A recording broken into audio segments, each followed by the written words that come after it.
Oh yeah, so now I'd like to continue a further discussion of the thoughts on the end of Amphibia.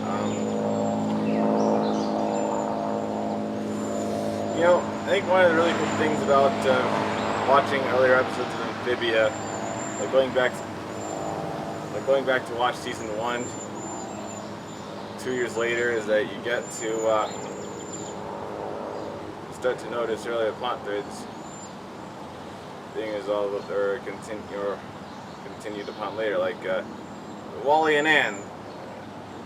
Like I didn't really, I nearly forgot about Wally and Ann. It was about one-eyed Wally and Ann Boonshoy trying to prove the existence of this mysterious creature they saw called a Mossman, and those things just happened to also I completely forgot about that episode, but then I watched it again today, and it turns out that they actually existed in like there are more of those Mossmen in the dungeon of King Andreas in the sleepover to end all sleepovers and Record the King.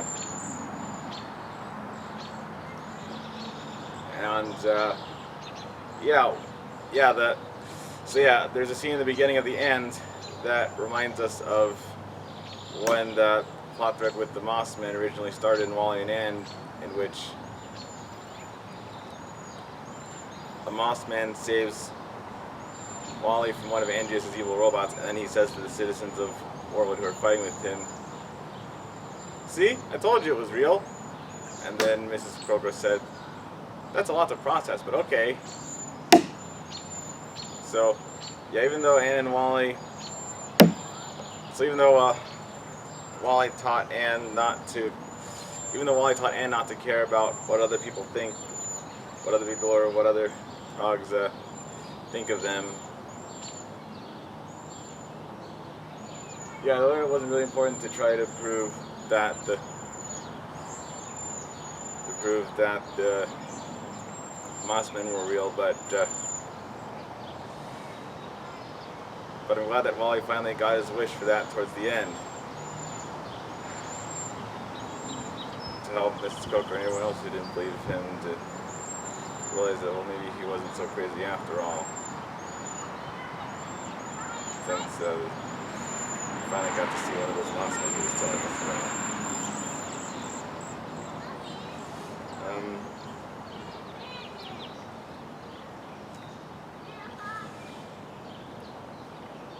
Yeah, and the ending of Amphibia reminded me a lot of it was a perfect mixture of lots of different things, lots of different story elements from other recent film and television, like when the planners rescue Anne's parents from the Hurons. That reminded me of because the Hurons ate Sprig and Polly's parents years ago. That reminded me of, I thought that was a lot like, in a good way, it reminded me of Spider-Man No Way Home, in which Andrew Garfield's Spider-Man from The Amazing Spider-Man remembers how sad it was to lose Gwen Stacy. And maybe sadly couldn't save Gwen Stacy, but that motivates him to not miss his chance to save Mary Jane in the girlfriend of Tom Holland's Spider-Man in the Marvel Cinematic Universe. And when the Blood Moon was coming towards Amphibia, and then Marcianne and Sasha needed to activate their Calamity Box powers to push the Blood Moon away from Amphibia's planet, that reminds me of it's like the movie Moonfall, but a lot less stupid. And when Anne Boonshoy meets a cosmic being in the form of a cat, who helped Anne Boonshoy to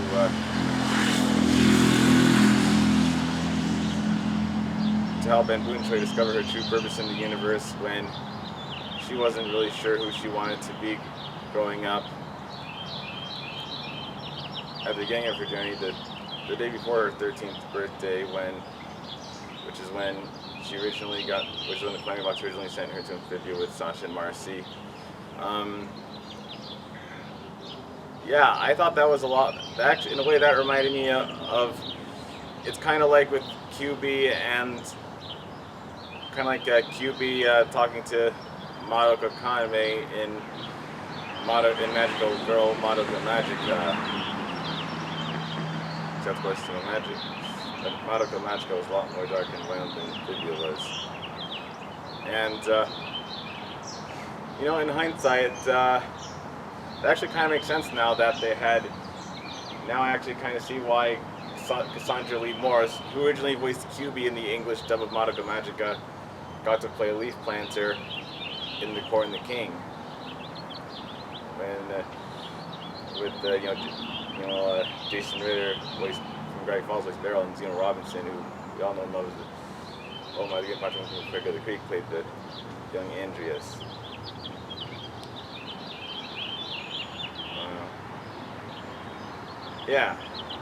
Madoka wished her the freedom of all Metro girls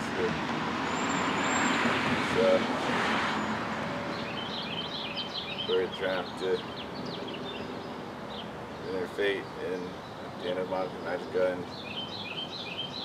and Boonchoi. And Boonchoi could get to become the new guardian of the stones and all space and time in the multiverse at the end of the night.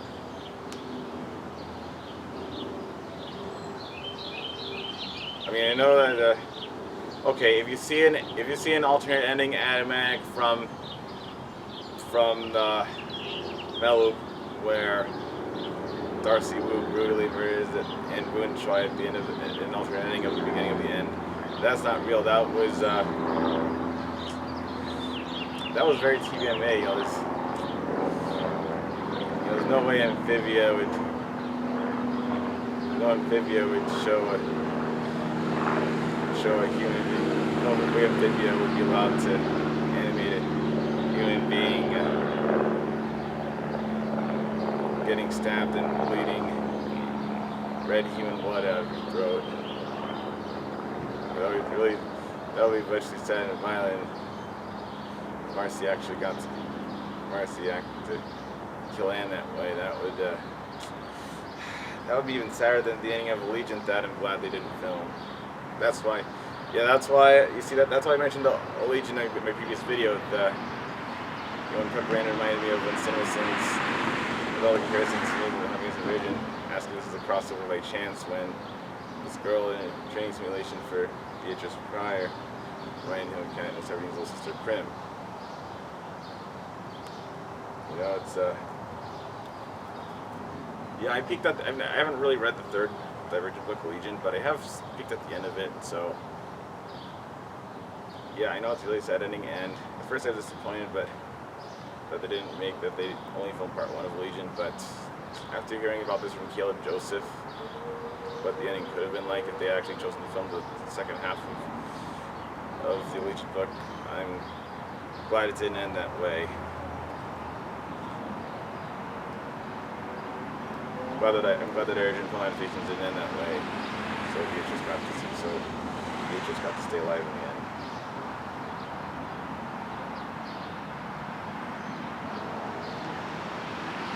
Now, it's really, the really amazing thing about Amphibia is, it's been on the air for almost 3 years, and it started on June 17, 2019, and it ended on May 14, 2022, and that's actually slightly longer. The funny thing is, that's actually slightly longer than the first.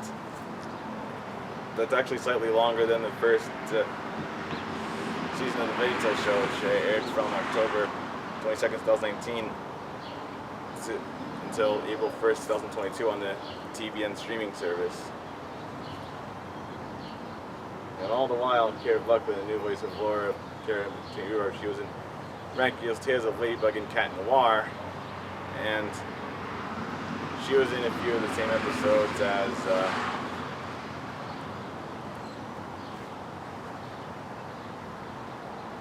She was in a few of the same episodes as Cassandra Lee Morris, who plays Leaf Planter in the Amphibia episodes of Corn the King and All In.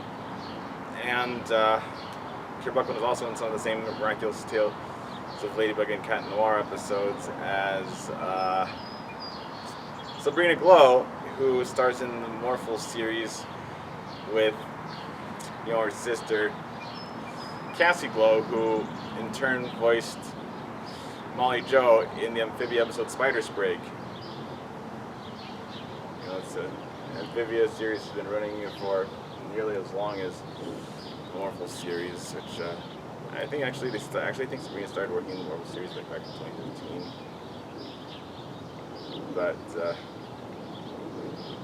the Interview Database thinks it's only been around since 2018. That's just when a few episodes started being alive. I don't know. I'm not really sure how long Morphle's been around. I should really look into that. But well, definitely much longer than Amphibia, VeggieTales Show. And speaking of the new VeggieTales Show, you should really, if you really support VeggieTales and want to see a big idea, then donate some. Then you might want to donate. Then you might want to donate some money to Phil Vischer, Mike Nawrocki, Kurt Heinecke, and Lisa Vischer, since they all got fired. You don't want to see new VeggieTales content without them, because it won't be the same with new people voicing Bob, Larry, and Junior who sound alike, and another person composing music, and if they're writing without them, and I don't want Universal. We won't let Universal extinguish the Christian touch that made VeggieTales special. Sadly, the only good piece of I'd say look, I don't want to know when Universal's next VeggieTales content without Phil Vischer, Mike Nawrocki, and Lisa Vischer will come out. Probably another VeggieTales movie, or maybe the second season of the VeggieTales Show will come in a year from now. Will come out in a year from now, but no matter what happens, you gotta, you gotta donate some. You gotta donate, pull your money together, because you gotta donate millions of dollars to Phil Vischer, Lisa Vischer, Mike Nawrocki, and Kurt Heinecke if you want to help them. Give them as much money as it takes to buy the rights to Big Idea and their VeggieTales characters back from NBC Universal, Comcast, and DreamWorks, because we all know VeggieTales won't be the same without them, right? And I really think, and also if they do get Big Idea back, I really think they should also let Cydney Trent should also voice Petunia with them again, since if Lisa Vischer gets to come back to play Junior in the first season of the VeggieTales Show after she chose not to voice Petunia herself. I think the reason I think Sadie should voice Petunia again is because they're 22 days apart from their ages are 20 days apart from another, like Phil and Mike, and also because in her location of Arizona, because City Trent resident Arizona is much closer to Big Idea's new headquarters in California than when she originally voiced Petunia, while Big Idea was located in Tennessee. And its first location was in Illinois, for that. Sadly, with the firing of Phil, Mike, Lisa, and Kurt, right now the past, present, and future of the VeggieTales franchise for true VeggieTales fans really lies in what the Veggie Fancy Box is making right now. He's making these VeggieTales animations with Uberduck clones of Phil and Mike's voices, and some other, plus other YouTube people for Rosenbaum, plus voices by other people you can find who sound like them, like Joe Davis and Abraham Benson. These actually got license permission to make these from the Universal Music Group, but I'm not really sure if you can make animations. But if you can, you got to subscribe to the Veggie Fan Tape Box, because right now he only has 500. At the time he posted this video, he only has like 575 subscribers, and he really needs to get to 1,000. But I'm glad he or she is already more than halfway there. But if you're watching this video, you should definitely subscribe to the Veggie Fan Tape Box if you care about VeggieTales. And I've stated this in the previous video. where he's talking about believing in vegetables, but you know, I'll remind you again. You know, when Phil Vischer was explaining to, you know, the parts don't do anything. Ironically, it was the only VeggieTales film or episode that I know of that never mentions God. But Phil Vischer still explained to somebody who asked him about that movie why it wasn't based on a biblical story like Jonah the VeggieTales movie, a VeggieTales movie. He told Phil Vischer on his blog told the person asking him about the parts don't do anything that, well, it's still true to this, that despite not mentioning God at all, the parts don't do anything is still true to the spirit of VeggieTales because it still has a good message that reflects Christian values on doing your part to how anyone can do their part to become a hero and save the day, whether they have superpowers or not. Even if they doubt themselves at first, they can still, if their heart is in the right place, anyone can become a hero. Anyone can become an everyday Higglytown hero and realize what they're really meant to do, that being a hero is their destiny.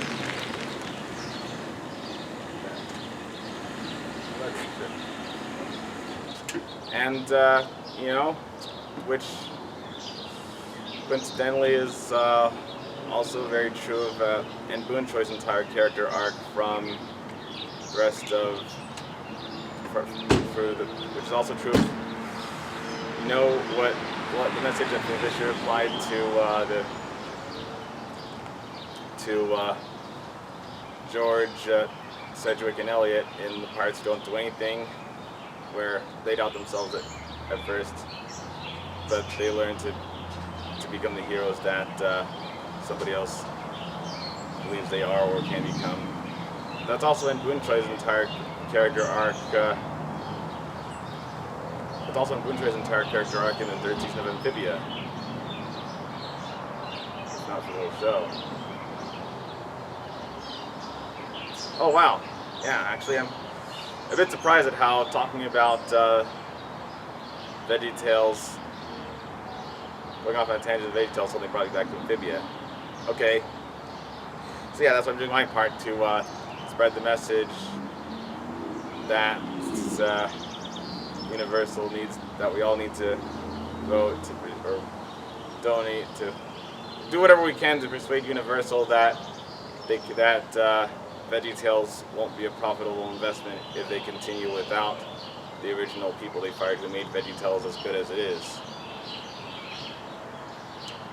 I mean, sure, I know sometimes certain animation projects are better without the original creator if they turn out to be very problematic, like Lex Hartman or Skylar Page or Julia Bickerman, or they took or John Trent, or they took an incessantly long time to work on things like Richard Williams when he did The Thief and the Cobbler when he animated The Thief and the Cobbler for 20 years with no storyboards until the end. But Phil Vischer, Lisa Vischer, Mike Nawrocki, and Cydney Trent don't have those problems. I don't think, as far as I know, they don't have a problem like working on a single thing like I have. So, yeah, they deserve to be rehired, and so does the music composer Kurt Heinecke, because they know VeggieTales is destined to, future VeggieTales content without them is destined to fail. Even if they get the best writers, even if they can get the best replacement writers who know how to sing true to VeggieTales, it just won't be the same without. Just won't be the same without the Bob, Larry, Jr., and Petunia that you know and love.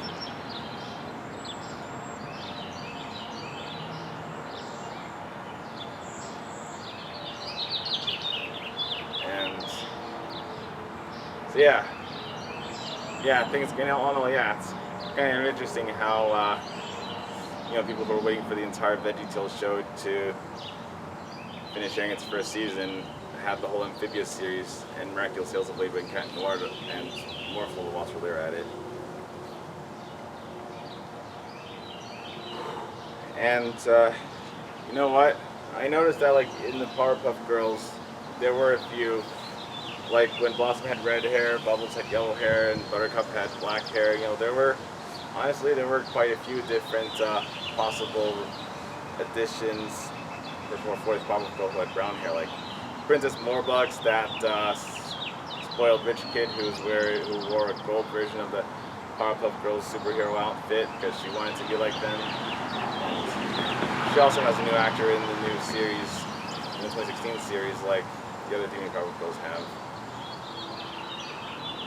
Which I always assumed, which I just sort of assumed that Nick Jennings wanted to make a point out of having, without even directly saying it, I just thought he wanted to make a point of having young actors voicing young, maybe he made a point of having young girl actors voicing young girl characters, and that's why he only wanted to do energy in the 4 main girl characters of the Powerpuff Girls series, but kept most of the other voice actors the same. They were still available in 2016. So that's the most likely answer that I can guess for why Jennifer Hill gets to voice Miss Keen again in the new Powerpuff Girls, but not Princess Morbucks.